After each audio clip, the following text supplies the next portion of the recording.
Salve, salve, galerinha! Sejam bem-vindos a mais uma aula de Sociologia com o professor Giorgio Lacerda. Na aula de hoje, vamos continuar o assunto sobre movimentos sociais. Vamos entender alguns conceitos básicos de movimentos sociais e quais são as principais características dos movimentos sociais no Brasil. Primeiro ponto, a gente entender como um movimento social pode ter sucesso. O que ele precisa ter? Vamos lá, vou começar o movimento social amanhã, juntar uns caras aí. Anota aí para mim, professor, que eu quero saber de onde eu tenho que começar. Vamos lá, autoajuda de início de movimento social. Primeira coisa que você tem que ter, 3 passos para ter um movimento social bem-sucedido com Giorgio Lacerda. Não perca na live de hoje. Ai, meu Deus. Vamos lá. Primeiro elemento, constituição de uma identidade. Esse movimento social, ele quer ser conhecido, ele quer gerar engajamento, quer gerar impacto. Algo tem que criar uma identidade. Normalmente, os elementos simbólicos são capazes de criar identidade. Então, o principal elemento, por exemplo, de um movimento social, normalmente é sua bandeira, ou muitas vezes um líder em comum, um vocabulário em comum, mas a bandeira é muito forte. Pela quantidade de informações que nós temos hoje, identificar um movimento por aspectos estéticos e simbólicos é mais marcante, como é o caso da bandeira LGBT. Mesmo movimentos que são fragmentados, sempre tem um elemento em comum, né? Como o movimento feminista, que é mais fragmentado, por exemplo. Gerar elementos agregadores, quer dizer, eu tenho que juntar pessoas, comunicar, gerar engajamento, gerar união, gerar pressão, às vezes, em relação a gerar pressões políticas, econômicas, atenção da mídia. Então, normalmente, o movimento social precisa ter encontros, normalmente uma sede, fóruns de debate para gerar educação, discussão sobre os temas, entre os pares e também entre a sociedade como um todo. Muitas vezes as paradas, né, que são os movimentos na rua, para gerar também engajamento e visibilidade, como passeatas, enfim. Então, questão identitária e elemento agregador. E, por último, compreender bem o que quer e o que precisa superar para chegar nos seus objetivos. Então, compreender seus principais adversários e suas principais pautas. Exemplo, o machismo como adversário, a homofobia como adversário, e pautas gerar mais tolerância e mais respeito, por exemplo, né? Então, esses 3 elementos, identidade, elemento agregador, compreender adversários e pautas, é o básico para você iniciar um movimento social. Amanhã você pode dar início ao seu. Você quer transformar, sei lá, todas as aulas tem que ter LOL para aprender sociologia, filosofia, história, ou todo mundo tem que, sei lá, de manhã, ao invés de ir para a escola, ir para o shopping, arrumar o cabelo, ou na hora do recreio eu exijo sertanejo universitário na minha escola. Alguma coisa do tipo. Vamos lá. Próximo. Como classificar, então, movimentos sociais? Movimentos sociais podem ser classificados em 3 grandes grupos. Alguns, gente, eles podem ter características de mais de um elemento. Mas assim fica mais fácil a gente entender qual que é a circunstância ou a característica de um movimento social. Ele pode ser reivindicatório, ele pode ser de cunho político, ou pode estar relacionado às classes sociais, mudanças relacionadas a questões de embate entre classes sociais. Quando ele é reivindicatório, ele busca mudanças imediatas na estrutura social. Então, é um elemento que, para ontem, eu tenho que modificar isso porque é uma demanda forte. Normalmente, esses grupos querem mudar leis e normas mais rapidamente, como é o caso dos movimentos negro, LGBT e ambiental. Acredita-se que as populações, grupos ou ideias, características mais frágeis que esses movimentos defendem precisam de mudanças rápidas justamente para evitar mais danos. De cunho político é quando você quer trazer mais discussões sobre a participação política de um grupo e mudar as estruturas políticas, mas não necessariamente de maneira imediata, pode ser a longo prazo, como é o caso dos diversos movimentos que surgiram nos últimos anos no Brasil, que são contrários à corrupção ou pela democracia, enfim. E, por último, os relacionados às classes sociais. Normalmente, esses movimentos eles têm um cunho mais forte de um discurso político voltado para a desigualdade econômica e social, portanto, também são mais revolucionários e querem mudanças mais impactantes, mais difíceis de serem conseguidas, onde determinados grupos podem ganhar e outros perderem nessas mudanças, como é o caso do MST, Movimento dos Trabalhadores Rurais Sem Terra. A gente vai ver daqui a pouco como exemplos de movimentos no Brasil. Próximo, quais são as situações sociais desses movimentos? Quer dizer, pensa você qual movimento você iria defender. Como que a situação social dele também depende um pouco da questão ideológica, do seu posicionamento social e de quais grupos e intenções aquele grupo tem dentro de uma sociedade. Por exemplo, se o movimento é de caráter reformista, normalmente ele quer mudanças pontuais, como foi o caso do MBL, por exemplo, que lutava por maior liberdade econômica do governo brasileiro. Ponto.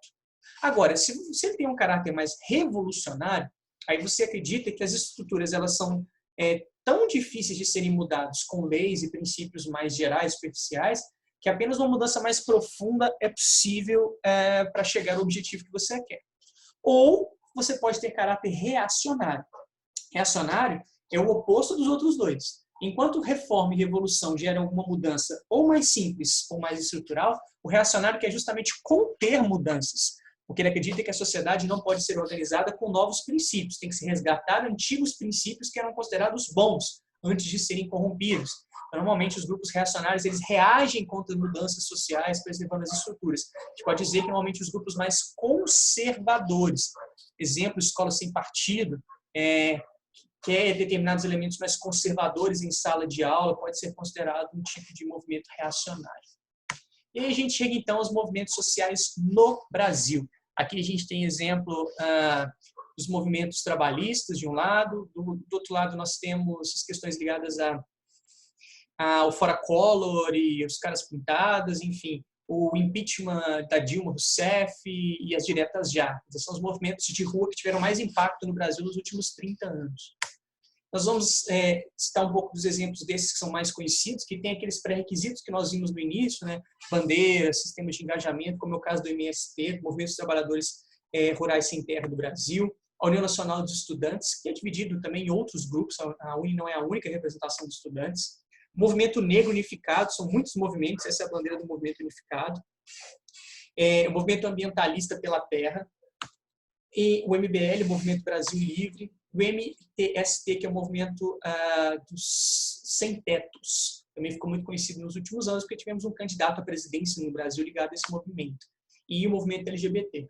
Essas são exemplos de movimentos que a gente vai ver agora nessa aula. Bem, quais são as características para entender os movimentos sociais no Brasil? Primeiro, muito difícil a gente não chegar voltar um pouquinho na ditadura militar. Muitos movimentos que existiam em décadas anteriores são dissolvidos na ditadura, outros tentam surgir, são reprimidos, e depois dela uma série de outros movimentos novos vão aparecer. De início, muitos desses movimentos que ainda funcionaram durante a ditadura e vão servir de inspiração para os demais, eles têm um caráter mais comunitário. Isso quer dizer que eles são organizados em sentido muito menor, de bairro, de comunidade, de grupos menores, sem muita visibilidade, né? Depois da redemocratização, esses grupos crescem. Então, como funcionavam as organizações comunitárias na década de 60 e 70?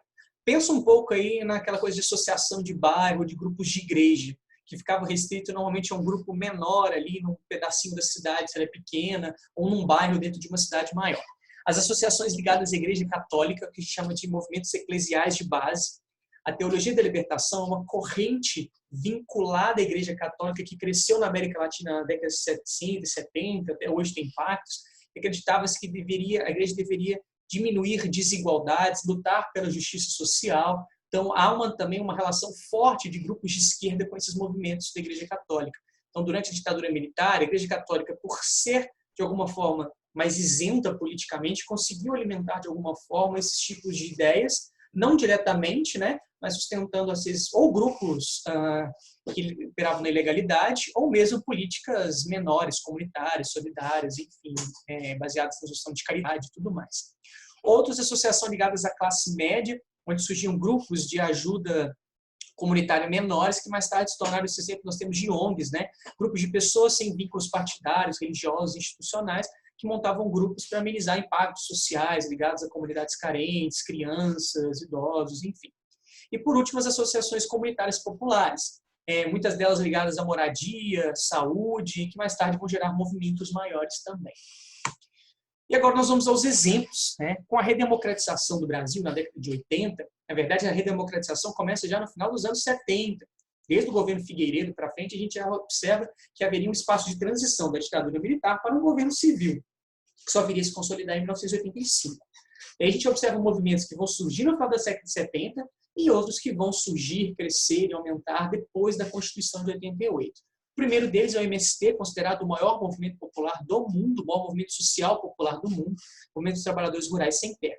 Ele surge na década de 70 no Brasil.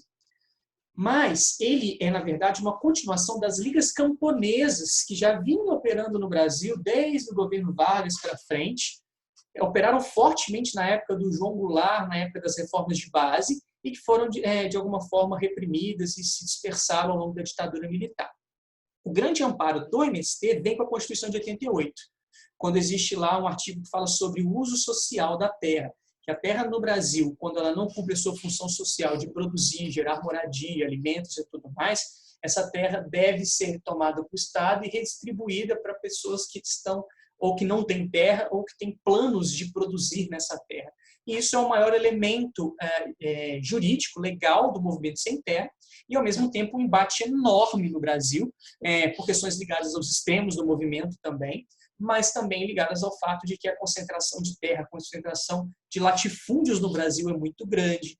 As pessoas que concentram terra no Brasil têm uma representação política muito forte, econômica, social muito forte. Então, é um embate muito grande no Brasil que gera uma divergência, uma polarização enorme. Vocês mesmos, ao estarem assistindo essa aula, alguns estão falando, é isso mesmo, MST, você é doido, bando de vagabundo, não sei o quê. Na sua cabeça está vindo exatamente os dois discursos que operam em torno dessa ideia. Mas seria legal conhecer um pouquinho mais, ou para discordar mais ainda, ou para perceber que às vezes a gente toma muitas vezes uma noção sobre algo sem conhecer direito como funciona.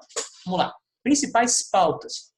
Luta pela reforma agrária, e estabelecendo uma ideia então de reforma agrária, também a luta pelos direitos dos trabalhadores rurais, que são pouco contemplados nas constituições no Brasil. Fala-se muito sobre o trabalhador urbano e nem tanto assim sobre o trabalhador rural. Próximo ponto é movimentos sindicais. Movimentos sindicais hoje, na verdade, eles estão mais institucionalizados, mas os movimentos sindicais, na verdade, são os movimentos trabalhistas no Brasil, dos trabalhadores. Esses movimentos tiveram uma repercussão grande antes da ditadura, foram dissipados com a ditadura militar e voltaram também no final da década de 70, tal como o movimento sem terra. Surgiram lá na era Vargas, a gente tem o primeiro marco, em 1917, no Brasil, uma greve geral de 200 mil trabalhadores na cidade do Rio de Janeiro e de São Paulo, que foi fortemente reprimido. Não tivemos uma organização ali, foi proibido os sindicatos. Vargas autoriza a formação dos sindicatos, apesar de depois também influenciá-los, meio que manipular esses sindicatos. Mas na década de 70 ele volta mais forte. E volta justamente criticando a ditadura militar, criticando uma série de elementos que estavam em processo de transição no Brasil. O marco dessa retomada dos movimentos trabalhistas sindicais no Brasil é no ABC Paulista, um grande parque industrial de montadoras e de outras grandes empresas, então uma concentração grande de trabalhadores operários, e que foram sendo unificados ao longo do tempo com a formação da CUT, que é a Central Única dos Trabalhadores, uma das muitas representações sindicais que existem no Brasil. Hoje a gente vê um novo embate dos sindicatos com a reforma trabalhista, tirando a obrigatoriedade da contribuição anual, que de alguma forma gera a necessidade dos sindicatos trabalharem mais, se organizarem mais para mobilizar os trabalhadores, mas também tira um pouco de recurso e de capacidade dos sindicatos de se movimentarem e representarem os trabalhadores em diversos segmentos. Há sindicatos, gente, também patronais, O Brasil tinha, pelo menos antes da reforma trabalhista, cerca de 30 mil sindicatos, mas muitos deles também patronais, como é o meu caso. Sou representado por o Sindicato dos Professores de Escolas Particulares de Minas Gerais, o SIMPRO. Entretanto, o colégio que vocês estudam, ele é representado pelo SINEP, que é o Sindicato dos Donos de Escola. Então, de 2 em 2 anos, eles sentam para fazer, por exemplo, uma convenção coletiva, que é um documento que se discute quais são as relações de trabalho, que pode ou não pode, entre ambas as partes. Então, esses elementos sindicais também servem como uma maneira também de diálogo, de negociação. Porque não é muito fácil estabelecer diálogo jurídico no Brasil sem instâncias mediadoras. Quando essas instâncias não funcionam bem, normalmente esses acordos são feitos na Justiça do Trabalho, mas espera-se que não chegue lá, porque aí é um pouco mais doloroso para ambas as partes. Vamos lá. Próximo, movimento estudantil. Não existe só um movimento estudantil no Brasil, existem muitos movimentos, existem movimentos menores em alguns estados, existe a UNE, que é a União Nacional dos Estudantes, existe a UBS, que é a União Brasileira dos Estudantes Secundaristas, do qual muitos de vocês devem conhecer ou já fizeram parte. Mas a história do movimento estudantil se confunde mais com a UNE, então é melhor explicar a partir dela. A UNE é fundada em 1937, passa a ter já grande participação política na época do governo Vargas, no Estado Novo, criticando o Estado Novo. Durante as décadas de 40 e 50, A UNE teve lideranças ligadas à direita e à esquerda, ligada ao Partido Trabalhista, ligada ao DN, que seria uma espécie de PSL hoje, que eram políticos mais conservadores. Ela defendeu, junto com boa parte da população, as reformas de base na década de 60 até a ascensão do regime militar. Ela se torna ilegal na ditadura militar, mas ainda opera na clandestinidade, como o caso do Congresso de Ibiúna, que reuniu diversos estudantes do interior de São Paulo, foi denunciado, houve repressão da ditadura militar, enfim. Muitos políticos hoje, que são hoje políticos no Brasil, participaram desses movimentos, como é o caso, por exemplo, do José Serra, que já foi governador de São Paulo, candidato a presidente, já foi presidente da UNE, e outros tantos figuras políticas daquele contexto. Foi fortemente envolvido nos processos da direta já com a retomada de muitos movimentos no Brasil. Então, os estudantes foram em massa para as ruas, mas os dois elementos mais importantes, o maior destaque e protagonismo dos estudantes no Brasil, foi o chamado Fora Collor, com os caras pintadas, em 1992, e, por coincidência, 20 anos depois, nós temos um outro movimento no Brasil, também liderado pela juventude, dos estudantes, que foi chamado Jornadas de Junho, um movimento de 2013, ligado a... Ele inicia com a repressão aos estudantes de São Paulo que estavam lutando pela diminuição da passagem em 20 centavos. E aquela repressão juntando com um monte de outros temas, como anticorrupção, fora governo, gastos com Copa do Mundo e tudo mais, geraram aquelas manifestações que vocês conhecem. Uma pergunta que valeria um tema de redação: por que demorou 20 anos para ter outro grande movimento, se no Brasil as coisas nunca andaram tão bem assim? Não tinha pauta e motivo para fazê-lo? Por que não foi feito? Será que o aumento das condições de vida da classe média, do consumo, criaram uma espécie de anestesia na juventude brasileira e passou-se tanto tempo assim sem uma manifestação contundente dos estudantes? Não sei. Fica aí para a nossa amiga Bruna pensar com vocês. Vou falar com ela, seria um tema legal. Vamos lá. Próximo, redemocratização e novos movimentos. No processo de redemocratização, então, as principais pautas seriam democratização do acesso ao ensino para a UNE, para os estudantes, respeito a questões da diversidade, acesso à cultura para estudantes de todas as classes sociais, não só para a elite, e a ideia do passe livre, que, segundo os estudantes, é o grande elemento. Se o estudante transita, quer dizer, na Constituição diz que eu tenho direito à educação e tudo mais, mas eu moro em outro bairro e não tenho dinheiro para ir para a escola, que direito à educação é esse? Ou até mesmo conseguir transitar na cidade para ter acesso à cultura. Os centros culturais são gratuitos, mas ficam no centro da cidade. Às vezes o aluno mora na periferia e não tem condições de acabar com 3, 4 condições para usufruir dos espaços urbanos que deveriam ser mais democráticos, né? Enfim, aqui está o movimento dos caras pintados, ou Fora Collor. Enquanto o Collor mandava todo mundo vestir verde e amarelo para apoiá-los, os que eram contrários a ele vestiam preto e pintavam as caras com as cores da bandeira nacional, em oposição aos partidários de Collor. E esse aqui já são os movimentos de 2013, que tomaram conta de todas as grandes capitais no Brasil. Então, vamos lá. Redemocratização, agora os novos movimentos. Quais seriam esses outros movimentos, para além desses mais conhecidos? Com a Constituição de 88, surgiu espaço, muito espaço para as questões sociais. Então, novos movimentos surgem. E também ressurgem movimentos que foram extintos, como o caso dos movimentos, chamado movimento negro, né, que foi também reprimido e deixou de existir em grande parte no Brasil, apesar de muitos temas ainda aparecerem ao longo da ditadura militar. E quase todos esses outros movimentos estão ligados às minorias. Lembrando que minoria não é por quantidade, são grupos considerados socialmente excluídos ou com pouca participação política, pouca representação.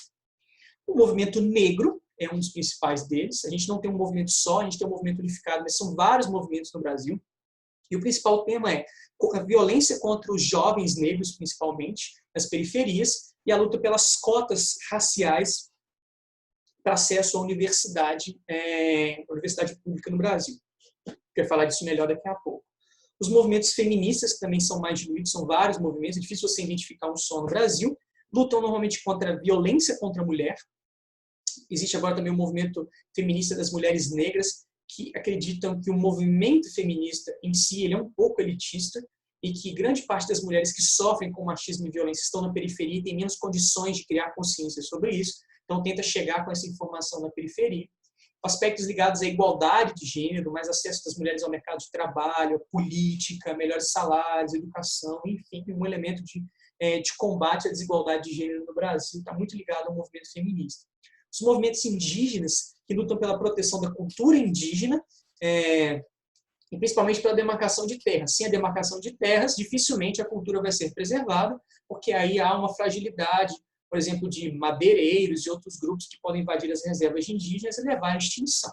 E o movimento LGBT, que também luta por questões ligadas a questões de gênero, sexualidade, leis, mas principalmente também relacionada à violência. O Brasil é um dos países que tem mais violência contra pessoas trans, contra homossexuais, e esses critérios, segundo o movimento, devem ser lutados também do ponto de vista jurídico, né? Leis que protejam indivíduos quando esses aspectos da violência, seja ela psicológica, verbal ou física, como é a questão da lei contra a homofobia. Vamos lá, então. Por último, a ideia das ações afirmativas. Você deve ter ouvido falar disso. Muitos acham correto, justo, outros acham que é vitimismo, que não deve acontecer. Entretanto, o Brasil não criou essa ideia. A política de ação afirmativa, ela começou nos Estados Unidos como consequência dos movimentos pelos direitos civis dos negros nos Estados Unidos, que dura a década de 60, 70, e nos anos 80 isso vem forte como acesso à educação e ao ensino superior nos Estados Unidos. Vocês lembram lá dos nomes como Martin Luther King, Malcolm X, por exemplo.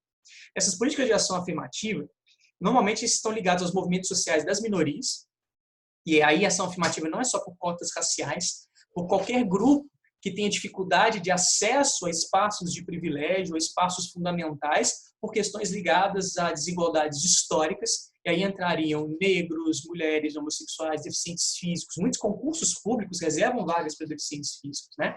Busca corrigir defasagens sociais históricas de grupos que não conseguem ascensão social porque estão em situações inferiores que se perpetuaram ao longo da história. Então, acreditam que o governo, por meio de leis e programas governamentais, podem criar ações que deem acesso a esses grupos, aos espaços de privilégio. Esses espaços são principalmente educação e mercado de trabalho. Consequentemente, também, tendo mais representação política, conseguem lutar mais pelos direitos dos seus grupos dentro das instâncias políticas e institucionais. Bem, espero que tenham compreendido. Muita informação, Paula, só, mas a gente tentou dividir em movimentos gerais e movimentos no Brasil, mas movimentos no Brasil ainda tem muita coisa para a gente falar. Em outras aulas a gente conversa um pouco mais sobre isso. Moçada, muito obrigado pela atenção e daqui a pouco, em uma nova aula, a gente se encontra de novo. Valeu, beijão e até mais.